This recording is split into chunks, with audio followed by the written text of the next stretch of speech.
February the 28th, Leviticus 22:21 through 23:44. Anyone sacrificing a peace offering to the Lord from the herd or flock, whether to fulfill a vow or as a voluntary offering, must sacrifice an animal that has no defect, or it will not be accepted. An animal that is blind or disabled or mutilated, or which has sores or itch or any other skin disease must not be offered to the Lord. It is not a fit burnt offering for the altar of the Lord. If the young bull or lamb presented to the Lord has anything superfluous or lacking in its body parts, it may be offered as a free will offering, but not for a vow. An animal that has injured genitals, crushed or castrated, shall not be offered to the Lord at any time. This restriction applies to the sacrifices made by foreigners among you, as well as those made by yourselves, for no defective animal is acceptable for this sacrifice. And the Lord said to Moses, "When a bullock, sheep, or goat is born, it shall be left with its mother for 7 days, but from the 8th day onward, it is acceptable as a sacrifice by fire to the Lord. You shall not slaughter a mother animal and her offspring the same day, whether she is a cow or ewe. When you offer the Lord a sacrifice of thanksgiving, you must do it in the right way, eating the sacrificial animal the same day it is slain. Leave none of it for the following day. I am the Lord. You must keep all of my commandments, for I am the Lord. You must not treat me as common and ordinary. Revere me and hallow me, for I, the Lord, made you holy to myself and rescued you from Egypt to be my own people. I am Jehovah." The Lord said to Moses, "Announce to the people of Israel that they are to celebrate several annual festivals of the Lord, times when all Israel will assemble and worship me. These are in addition to your Sabbaths, the 7th day of every week, which are always days of solemn rest in every home, times for assembling to worship, and for resting from the normal business of the week. These are the holy festivals which are to be observed each year." The Passover of the Lord. This is to be celebrated at the end of March. The Festival of Unleavened Bread. This is to be celebrated beginning the day following the Passover. On the first day of this festival you shall gather the people for worship, and all ordinary work shall cease. You shall do the same on the 7th day of the festival. On each of the intervening days you shall make an offering by fire to the Lord. The Festival of First Fruits. When you arrive in the land I will give you and reap your first harvest, bring the first sheaf of the harvest to the priest on the day after the Sabbath.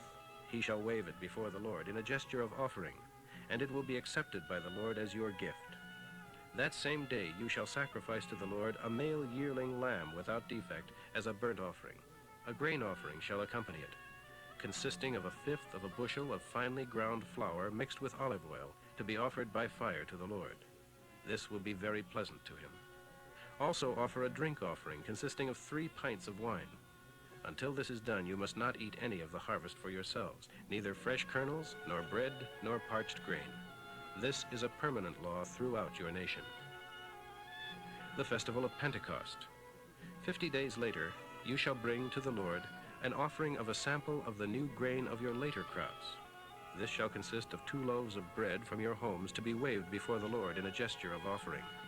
Bake this bread from 1/5 of a bushel of fine flour containing yeast. It is an offering to the Lord of the first sampling of your later crops. Along with the bread and the wine, you shall sacrifice as burnt offerings to the Lord 7 yearling lambs without defects, 1 young bull, and 2 rams. All are fire offerings very acceptable to Jehovah. And you shall offer 1 male goat for a sin offering, and 2 male yearling lambs for a peace offering. The priests shall wave these offerings before the Lord, along with the loaves representing the first sampling of your later crops. They are holy to the Lord, and will be given to the priests as food. That day shall be announced as a time of sacred convocation of all the people. Don't do any work that day. This is a law to be honored from generation to generation. When you reap your harvests, you must not thoroughly reap all the corners of the fields, nor pick up the fallen grain. Leave it for the poor, and for foreigners living among you who have no land of their own. I am Jehovah your God. The Festival of Trumpets. Mid-September is a solemn time for all the people to meet together for worship. It is a time of remembrance, and is to be announced by loud blowing of trumpets. Don't do any work on the day of the celebration, but offer a sacrifice by fire to the Lord. The Day of Atonement follows 9 days later. All the people are to come together before the Lord, saddened by their sin. and they shall offer sacrifices by fire to the Lord. Don't do any work that day, for it is a special day for making atonement before the Lord your God. Anyone who does not spend the day in repentance and sorrow for sin shall be excommunicated from his people. And I will put to death anyone who does any kind of work that day. This is a law of Israel from generation to generation. For this is a Sabbath of solemn rest, and in it you shall humble your souls and be filled with remorse. This time for atonement begins on the previous evening and goes on until the next evening. The Festival of Tabernacles. 5 days later, on the last day of September, is the Festival of Shelters, to be celebrated before the Lord for 7 days. On the first day there will be a sacred assembly of all the people. Don't do any hard work that day. On each of the 7 days of the festival, you are to sacrifice an offering by fire to the Lord. The 8th day requires another sacred convocation of all the people, at which time there will again be an offering by fire to the Lord. It is a joyous celebration, and no heavy work is permitted.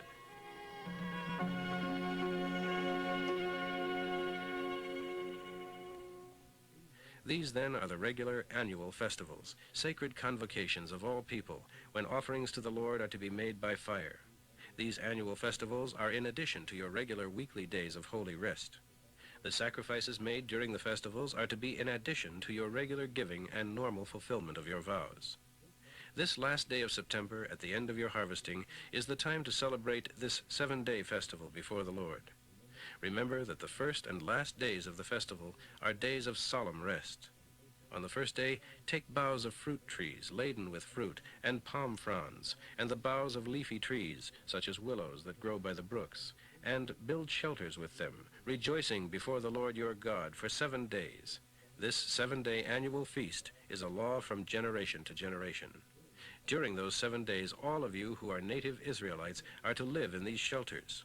The purpose of this is to remind the people of Israel, generation after generation, that I rescued you from Egypt and caused you to live in shelters. I am Jehovah, your God. So Moses announced these annual festivals of the Lord to the people of Israel. Mark 9:30 through 10:12. Leaving that region, they traveled through Galilee, where he tried to avoid all publicity in order to spend more time with his disciples, teaching them. He would say to them, I, the Son of Mankind, am going to be betrayed and killed, and 3 days later I will return to life again. But they didn't understand, and were afraid to ask him what he meant. And so they arrived at Capernaum. When they were settled in the house where they were to stay, he asked them, What were you discussing out on the road? But they were ashamed to answer, for they had been arguing about which of them was the greatest. He sat down and called them around him and said, Anyone wanting to be the greatest must be the least, the servant of all. Then he placed a little child among them, and taking the child in his arms, he said to them, Anyone who welcomes a little child like this, in my name, is welcoming me, and anyone who welcomes me is welcoming my Father who sent me. One of his disciples, John, told him one day, Teacher, we saw a man using your name to cast out demons, but we told him not to, for he isn't one of our group. Don't forbid him, Jesus said, for no one doing miracles in my name will quickly turn against me. Anyone who isn't against us is for us. If anyone so much as gives you a cup of water because you are Christ's, I say this solemnly, he won't lose his reward. But if someone causes one of these little ones who believe in me to lose faith, it would be better for that man if a huge millstone were tied around his neck and he were thrown into the sea. If your hand does wrong, cut it off. Better live forever with one hand than be thrown into the unquenchable fires of hell with 2. If your foot carries you toward evil, cut it off. Better be lame and live forever than have 2 feet that carry you to hell. And if your eye is sinful, gouge it out. Better enter the kingdom of God half blind than have 2 eyes and see the fires of hell, where the worm never dies and the fire never goes out, where all are salted with fire. Good salt is worthless if it loses its saltiness. It can't season anything. So don't lose your flavor. Live in peace with each other. Then he left Capernaum and went southward to the Judean borders and into the area east of the Jordan River.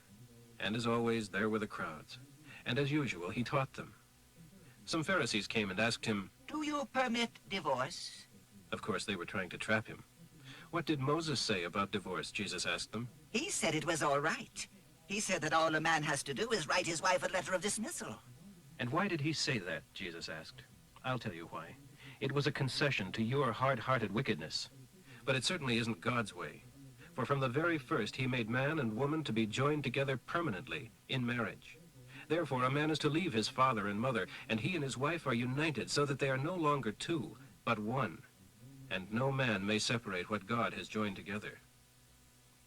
Later, when he was alone with his disciples in the house, they brought up the subject again. He told them, when a man divorces his wife to marry someone else, he commits adultery against her. And if a wife divorces her husband and remarries, she too commits adultery. Psalm 44, 1 through 7. O God, we have heard of the glorious miracles you did in the days of long ago. Our forefathers have told us how you drove the heathen nations from this land and gave it all to us, spreading Israel from one end of the country to the other. They did not conquer by their own strength and skill, but by your mighty power, and because you smiled upon them and favored them. You are my king and my God. Decree victories for your people, for it is only by your power and through your name that we tread down our enemies. I do not trust my weapons. They could never save me. Only you can give us the victory over those who hate us.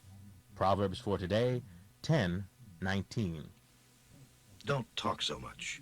You keep putting your foot in your mouth. Be sensible and turn off the flow.